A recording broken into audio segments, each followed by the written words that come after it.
Welcome to the second episode of the second season of The Dark Art of Drawing. In this episode, I'll be drawing a version of a cartoon Baphomet that I've been working on. I'll also be showing a few helpful techniques for creating your own cartoons. As always, feel free to post your drawings on either Instagram or Twitter and tag the show at DarkArtTV.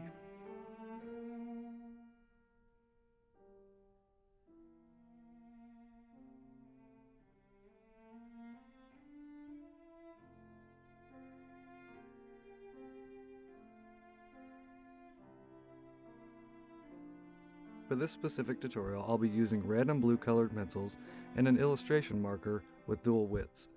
I'll use the red pencil first to sketch out the dimensions and basic shapes of my character, and with the blue pencil, I'll define some of the details. After I feel like I have a good idea of where I want the lines to go, I'll use the marker to add thicker outlines and texture. Feel free to use whichever materials you have at home, but my advice is to start sketching lightly and work your way up to the darker, heavy lines.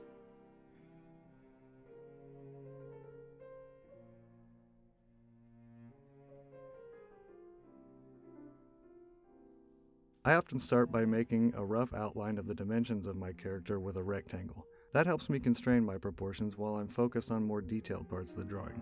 After I've found my approximate proportions, I'll start with a large circle for the head and just another a little smaller for the body.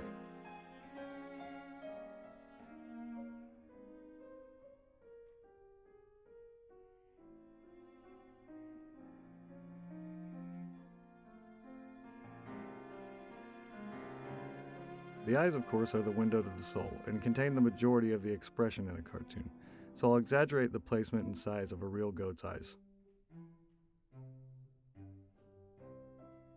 Next, I'll find a general placement for the position of the nose. After that, the jawline and mouth kind of fall into place.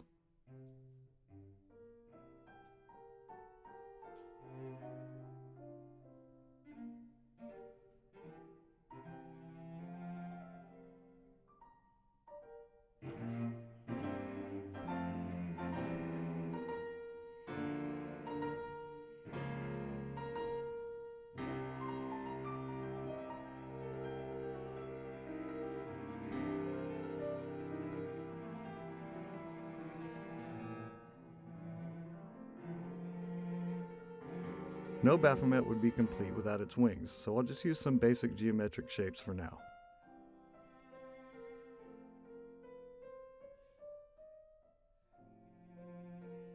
The goat horns on a Baphomet are obviously essential as well, and the variations you can make on horns are almost infinite. For this particular cartoon, I chose a more angular structure, but I'd encourage you to experiment with different shapes and sizes of horns. After I have an idea of where the horns will be, I have a perfect place for the Fire of Intelligence, which is also another feature of the common depiction of Baphomet.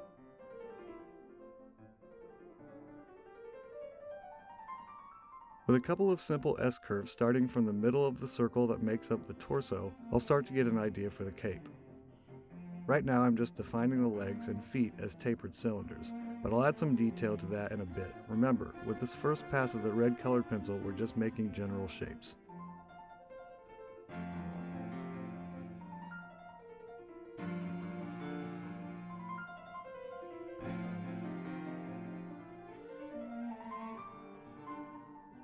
I'll add some half circles to the side of the head to get an idea for the placement of the ears, which I found to be deceptively complicated to get right.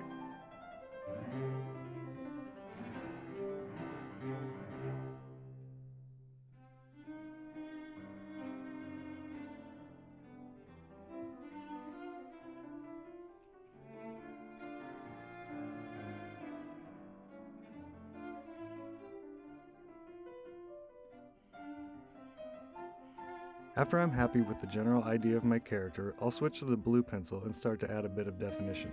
Since there is no context for this cartoon yet, I'll keep the expression a bit nonplussed. I'll bring the eyelids down a bit to reduce a look of excitement or surprise, and to make it look a bit less realistic, I'll add a small lip on the bottom of the eyelids.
Adding some curves to the ears, nose, mouth, and clothing makes them seem a little less rigid.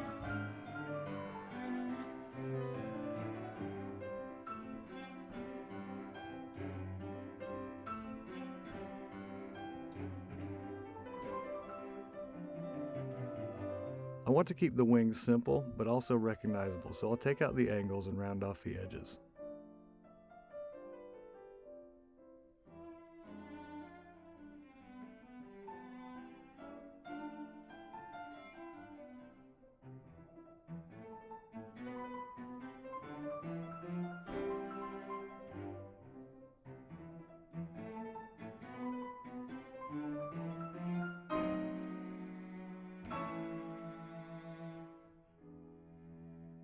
One of the key characteristics of any good Baphomet composition is the presence of the caduceus, which is a symbol of a belief in scientific things.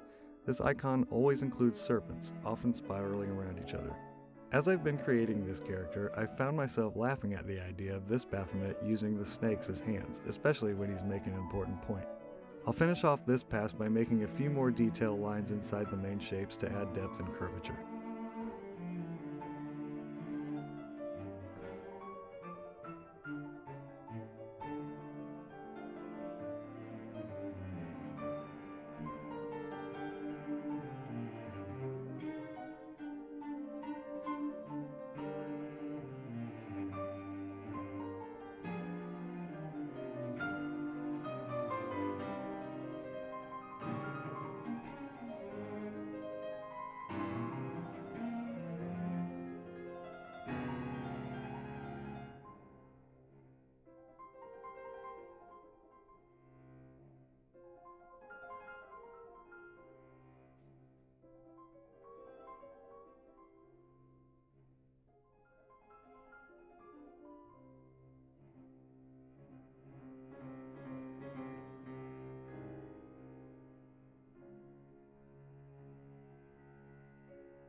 Next, I'll be using the outline marker to draw the lines that I see working the best in the sketch. Try to keep these as one solid line rather than using a jagged, sketchy technique.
After I've made some basic outlines of my character, I'll take a second pass around the main shapes with a marker of a thicker width. This isn't necessary, but it helps define the boundaries of the figure, and it does add a little more depth.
The second pass involves creating some texture and depth within the outlines. Try to only use this technique where the subject would block itself from a light source. For this tutorial, I'll just assume the light source is in front of the figure. I try to keep my shading and texture less heavy than the outlines, again for added depth, but I also think it just makes it more interesting to look at, to put it in a completely unacademic way.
Try creating some of your own characters by experimenting with different dimensions and shapes. The video for this tutorial plays at 5 times the normal speed, so if you need to slow it down a little to follow along, just click the settings in the lower right hand corner and adjust them to your preferences.